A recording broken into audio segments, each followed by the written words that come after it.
Hello students, आज अपन पढ़ेंगे बीजगणित मेथड। कोई भी पॉलिनोमियल इक्वेशन है उसका सॉल्यूशन अपन किसके यूज से करेंगे? बीजगणित मेथड से। सबसे पहले कोई एग्जांपल ले लें। ये कोई गिवन इक्वेशन है, क्लियर। पॉलिनोमियल क्या है? p3x equals to x cube minus 2x minus 5 equals to 0। अब इसमें अपन इसके पहले रूट्स निकाले, वो किसके बिटवीन लाई करेगा। x की जगह 0 पुट करें, p3 0 वो -5। x की जगह 1 पुट करें, p3 1 ये 1 -2 -5 यानी माइनस के 6। p3 2 यानी कितना हो जाएगा 8 -4 माइनस के 9 यानी माइनस के 1। और p3 3 यानी 3x की जगह 3 पुट कर दे यानी 16। तो यहाँ पे ये नेगेटिव है, ये नेगेटिव, ये नेगेटिव, इसका अगला कैसा आ गया? पॉजिटिव। तो यहाँ इन दोनों का मल्टीप्लिकेशन कैसा है? लेस देन 0, यानी p3 2 और p3 3 इज लेस देन 0। सो अपना रूट किसके बिटवीन लाई करेगा? 2 और 3 के बिटवीन, क्लियर। जब अपना रूट 2 इस 3 के बिटवीन लाई कर रहा है तो अपन क्या ले लें इसमें? Initial approximation. 2 और 3 के बिटवीन कुछ भी ले सकते हो, 2 भी लेना चाहे वो भी ले सकते हैं, 3 लेना चाहे 3 भी ले सकते हैं, 2.1 2.2 2.3 किसी भी फॉर्म में अपन ले सकते हैं। इजी होता है, या तो मिड वाली वैल्यू ले लें 2.5 या इनिशियल 2 से स्टार्ट कर दें। अब बीजगणित मेथड की क्या कंडीशन होती है? ये होता है कोएफिशिएंट कॉलम, है ना, जो अपन अप्लाई करेंगे इस पे सिंथेटिक डिवीजन मेथड। ये कौन सा मेथड होता है? Synthetic division. क्या होगा? जो अपना इनिशियल अप्रोक्सीमेशन आया 2, ये 2 अपना यहाँ आ जाएगा। ये a0 a1 a2 a3 ये कोएफिशिएंट है पॉलिनोमियल के। a0 क्या होगा? x क्यूब का कोएफिशिएंट 1।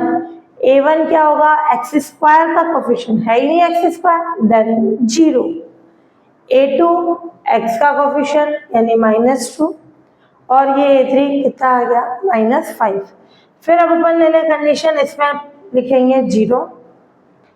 1 में 0 ऐड करा है तो कितना आ जाएगा? 1।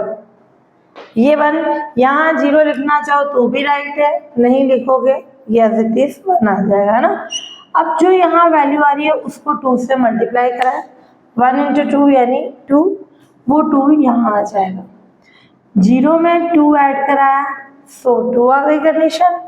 2 को 2 से मल्टीप्लाई कराया 4, ये 4 अपना यहाँ आ गया। फिर -2 और ये 4 कितना हो जाएगा? 2। इस 2 को इस 2 से मल्टीप्लाई कराया 4, तो -5 + 4 किसके इक्वल होगा? -1 के। इसको छोड़ते जाएंगे, एक एक वैल्यू स्किप कर दो, इसको स्किप कर दो। अब वापस जो है अगेन वही टेबल बनाएंगे अपन। 2 ये 0, 1 में 0 ऐड हुआ 1 को 2 से मल्टीप्लाई कराया 2 को 2 ऐड करा इसमें 4 की कंडीशन, 4 को 2 से मल्टीप्लाई करा 8 और ये 2 + 8 क्या हो जाएगा? 10। ये वैल्यू आएगी p3 2 की, क्लियर। -1 देखो ये ऑलरेडी अपने आ गई, ये नहीं है तो सही कॉन्सेप्ट। यहाँ डिफरेंट आ रही है, नहीं अपन ने टेबल बनाने में या इधर निकालने में वैल्यू कहीं मिस्टेक की है। अब अगला अपन क्या करें? p3-2 वो आ गया 10। अब अप्लाई करेंगे Newton's Raphson method. By Newton Raphson method क्या कंडीशन होगी?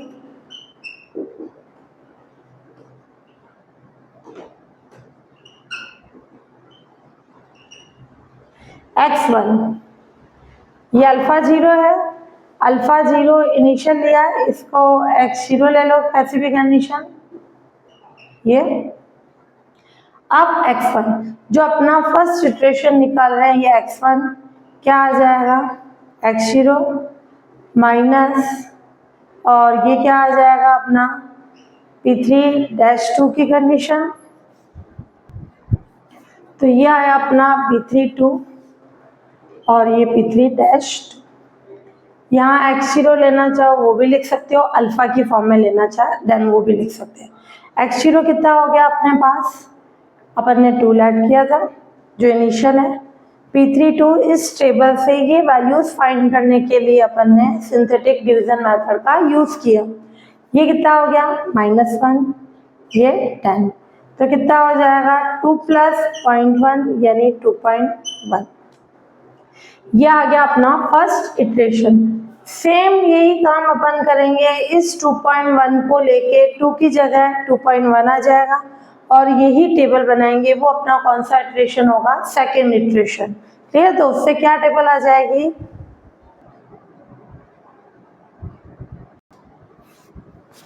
अब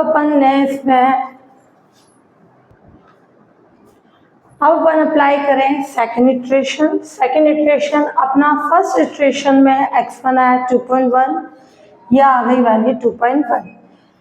कोफिशिएंट कॉलम से टेबल बन गई a0, a1, a2, a3, ये तो फिक्स है 1, 0, -2, -5, जो गिवन इक्वेशन जो पॉलिनोमियल था उससे अपन ने कोफिशिएंट्स ले लिए। अब ये 0, 1 में 0 ऐड कराया 1, इस 1 को 2.1 से मल्टीप्लाई किया 2.1, 0 में 2.1 ऐड किया 2.1, 2.1 को 2.1 से मल्टीप्लाई किया 4.41, इन दोनों को ऐड किया 2.41, वापस इसको इससे मल्टीप्लाई किया 5.061, इन दोनों को ऐड कराओ, ये अपना हो गया P3 2.1। क्लियर, 0.061 ये P3 2.1 की वैल्यू आ गई। अब वापस वही प्रोसीजर, ये 0, 1 में 0 ऐड हुआ 1, 1 को 2.1 से मल्टीप्लाई किया 2.1, 2.1 में 2.1 ऐड हुआ यानी 4.2, 4.2 को 2.1 से मल्टीप्लाई किया 8.82, इन दोनों को ऐड किया 11.23। क्लियर, ये P3 2.1 की वैल्यू। इस टेबल के बाद again Newton Raphson method. Newton Raphson method अपन ने पहले x1 फाइंड किया था, अब सेकेंड इटरेशन लिख सकते हो या सेकेंड अप्रोक्सीमेशन। इससे क्या हो जाएगा x2, x2 क्या हो जाएगा x1 माइनस P3 2.1 और ये P3 2.1। x1 की वैल्यू पुट कर दी माइनस P3 2.1 की वैल्यू पुट की, ये P3 2.1, P3 2.1, इसको सिंप्लीफाई किया ये आ गया। और यहाँ लिखना चाहो ये x1 भी लिख सकते हो। Clear, next iteration third iteration, ये तब तक करेंगे पॉइंट के बाद 2 या 3 वैल्यू सेम नहीं आ जाते हैं या पर्टिकुलरली बोल रहा है तो इटरेशन के बाद सॉल्व करो। अब जो अपना आया 2.09457 उसको लेके अब अपना थर्ड इटरेशन करेंगे, a0, a1, a2, a3, जो ये कंडीशन थी अपने पास वो एज इट इज। 1 में 0 ऐड हुआ 1 को इससे मल्टीप्लाई करेंगे ये आ जाएगा, 0 में ये ऐड हुआ 2.09457, इसको इससे मल्टीप्लाई किया 4 ये समथिंग, इन दोनों को ऐड किया ये आ गया। जो वैल्यू यहाँ आती जाए वो इससे मल्टीप्लाई होती जाएगी। क्लियर, ये मल्टीप्लाई वाली वैल्यू यहाँ आ गई, इन दोनों का ऐड कराया तो ये कितना आ गया ये वैल्यू, ये P3 2.09457 की वैल्यू हो गई। अब अगला अपन करेंगे वापस वही टेबल बनाया, ये 1 ये इससे मल्टीप्लाई हुआ, इन दोनों को ऐड कराओ, ये जो वैल्यू है इससे मल्टीप्लाई हो जाएगी वो यहाँ आ जाएगी, इन दोनों को ऐड कराया ये इससे मल्टीप्लाई कराया ये अपने P3 2.09457 की value. Newton-Raphson method x3 2.09457 minus ये वैल्यू नहीं लिख के मैंने P3 x2 लिख दिया, P3 x2 का मतलब जो है 2.09457, इसकी वैल्यू अपन ने यहाँ से लिखी ये और P3 वाले की ये लिख दी, इनको सिंप्लीफाई किया तो ये आ गया 2.09455। ध्यान से देखना ये वैल्यू अपने क्या आ गई सेम आ गई, तो अप्रोक्सीमेट रूट क्या हो जाएगा अपना 2.09457। क्लियर, ये अपना क्या हो गया अप्रोक्सीमेट रूट किसका, गिवन इक्वेशन का, करेक्ट अप टू 1 2 3 4 वैल्यूज तक ये सेम है तो करेक्ट अप टू 4 डेसिमल, यानी पॉइंट के बाद ये 4 वैल्यूज तक क्या हो जाएगा, सॉरी 5 वैल्यूज तक अपना यहाँ के ये है 5 है ना, 4 वैल्यूज तक है 2.0945 ये यहाँ तक सेम है, तो ये लिखेंगे 2.0945 क्या अपना गिवन इक्वेशन का रूट हो जाएगा, correct up to 4 decimal okay